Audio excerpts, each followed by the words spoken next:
कोपरगाव शहरामध्ये हॉस्पिटल किंवा क्लिनिकसाठी प्रशस्त जागा भाडेतत्वावर देणे आहे। पहिला मजला वरदविनायक मंदिराजवळ इंदिरापथ कोपरगाव। 2000 स्क्वेअर फूट जागेत उपलब्ध सुविधा, डॉक्टरांसाठी स्वतंत्र सुसज्ज कॅबिन, 4 प्रशस्त आयपीडी रूम्स आणि कॉटेज, प्रत्येक रूममध्ये स्वतंत्र टॉयलेट बाथरूम अटॅच, रुग्णांसाठी हवेशीर वेटिंग हॉल आणि गॅलरी, 24 तास पाणी आणि वीज पुरवठा, रुग्ण आणि डॉक्टरांच्या वाहनांसाठी स्वतंत्र प्रशस्त पार्किंग। अधिक माहितीसाठी आजच संपर्क साधा। संपर्क क्रमांक 96 65 83 65 81 आणि 98 50 68 31 25। कोपरगाव शहर पोलीस स्टेशन येथे अहिल्यानगर जिल्ह्याचे पोलीस अधीक्षक सोमनाथ घारगे यांनी नुकतेच भेट देत वार्षिक पाहणी केली। या पाहणीदरम्यान पोलीस ठाण्यातील विविध नोंदी, गुन्हे रजिस्टर, तपासाची गती आदी बाबींची सखोल तपासणी करण्यात आली। त्यानंतर पोलीस अधीक्षक घारगे यांनी सर्व पोलीस अधिकारी आणि कर्मचाऱ्यांच्या अडीअडचणी देखील जाणून घेतल्या। तसेच संपूर्ण कामाचा आढावा घेतल्यानंतर शहर पोलिसांच्या कामकाजावर समाधान व्यक्त केले आहे। यावेळी कोपरगाव शहर पोलीस ठाण्याचे पोलीस निरीक्षक रामकृष्ण कुंभार, सहाय्यक पोलीस निरीक्षक ज्ञानेश्वर सोनवणे, पोलीस उपनिरीक्षक संदीप सोन्ने, पोलीस उपनिरीक्षक दीपक रोठे, PSI संजय पवार, PSI नंदा गलांडे आदींसह पोलीस कर्मचारी उपस्थित होते। यावेळी प्रलंबित व दाखल गुन्ह्यांचा तपास योग्य पद्धतीने सुरू आहे का, तपासात कोणती अडचण येत आहेत का, तसेच तपासाची गती वाढवण्यासाठी कोणत्या उपाययोजना करता येतील याबाबत पोलीस अधीक्षकांनी सविस्तर मार्गदर्शन केले। तपास कामे अधिक प्रभावी व पारदर्शक पद्धतीने पार पाडण्याच्या सूचना देखील त्यांनी संबंधित अधिकाऱ्यांना दिल्या। पोलीस अधीक्षक सोमनाथ घारगे यांनी यावेळी सांगितले की गुन्हे तपासामध्ये वेळेत व अचूक काम करणे अत्यंत महत्त्वाचे आहे। प्रत्येक प्रकरणाचा सखोल अभ्यास करून पुराव्यांच्या आधारे तपास पूर्ण करावा। नागरिकांचा विश्वास टिकवून ठेवण्यासाठी पोलीस यंत्रणेने जबाबदारीने काम करणे गरजेचे आहे। तसेच कायदा व सुव्यवस्था अबाधित राखण्यासाठी नागरिकांनी देखील सहकार्य करावे असे आवाहन SP सोमनाथ घारगे यांनी केले आहे। आज कोपरगाव शहर पोलीस ठाण्यामध्ये एक भेट दिली। भेट देण्याचा उद्देश जो आहे तो वार्षिक निरीक्षण कोपरगाव शहर पोलीस ठाण्याचं कामी करत होतो आणि त्यानिमित्तानं आज इथं भेट दिलेली होती।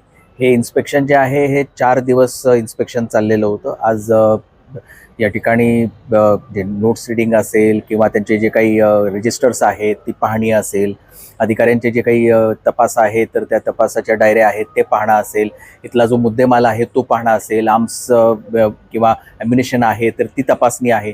तर सर्वतोपरी सर्व गोष्टींची तपासणी ही वर्षातून होत असते आणि याचा उद्देश हाच असतो की ज्या ठिकाणी काही पोलीस स्टेशनमध्ये काही गोष्टी म्हणजे ज्या बाबतीमध्ये काही गोष्टी करायच्या राहून गेलेल्या असतात किंवा थोडासा ते मागे पडलेले असतात तर त्याच्यामध्ये आपण त्यांना इम्प्रूव्हमेंट करण्यासाठी आपण सूचना देत असतो। तर महत्त्वाचा उद्देश तोच असतो की त्यांना काही गाईड करणं आणि सूचित करणं। काही बाबतीमध्ये काम जे आहे कामकाज म्हणजे उत्तम असतं, काही याच्यामध्ये मध्यम असतं, काही याच्यामध्ये काय असतो की दुर्लक्ष झालेलं असतं। तर या बाबतीमध्ये आपण त्यांना म्हणजे सूचना आपण करत असतो। जसं काही की मुद्देमालाचे असेल तर इथले जे मुद्देमाल कारकून आहेत त्यांनी म्हणजे उत्कृष्ट असा मुद्देमाल जो आहे तर त्यांनी तो लावून घेतलेला आहे। मुद्देमाल कक्ष चांगल्या पद्धतीनं हे केलेला आहे।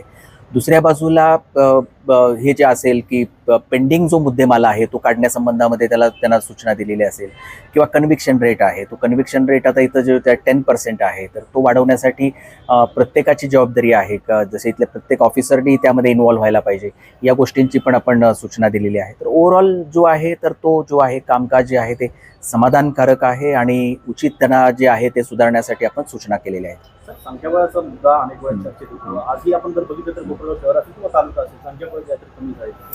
नाही, पूर्ण जिल्ह्यामध्येच काय की संख्याबळ जे आहे कमी आहे आणि म्हणूनच आपण पोलीस महासंचालक कार्यालयाला आपण विनंती केलेली होती। त्याप्रमाणे आपल्याला 500 होमगार्ड जे आहेत जिल्ह्याला प्राप्त झाले आणि त्याच्यातलेच 15 होमगार्ड्स आपण या पोलीस ठाण्याला दिलेले आहेत। म्हणजे आता इमिडिएट म्हणजे त्यांना 15 जे काही की संख्याबळ त्यांचे वाढलेलं आहे आणि त्याच्यातून निश्चितच त्यांना जे काय आहे तो रिलीफ मिळालेला आहे।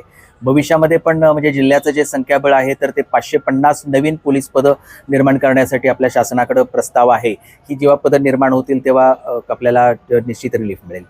कायदा सुव्यवस्था टिकवून राहावी यासाठी जिल्हावासियांना काय आवाहन कराल? निश्चितच आपण हे बघत असतो की जे सण उत्सव येत असतात त्यानिमित्तानं प्रोसेशन्स असतात किंवा लोक सण उत्सव साजरा करत असतात तेव्हा आम्ही लोकांना आवाहन करत असतो की म्हणजे शांततेनं म्हणजे उत्साहामध्ये तर साजरा करणं आहेच, परंतु ते करत असताना इतर धर्मियांना त्रास होणार नाही, इतर लोकांना त्रास होणार नाही अशा पद्धतीनं काही की सण उत्सव साजरा करणं आणि त्या निमित्तानं कोणताही कायदा सुव्यवस्था प्रश्न निर्माण न होऊ देता त्यामध्ये म्हणजे नागरिकांची सगळ्यांची जबाबदारी असते।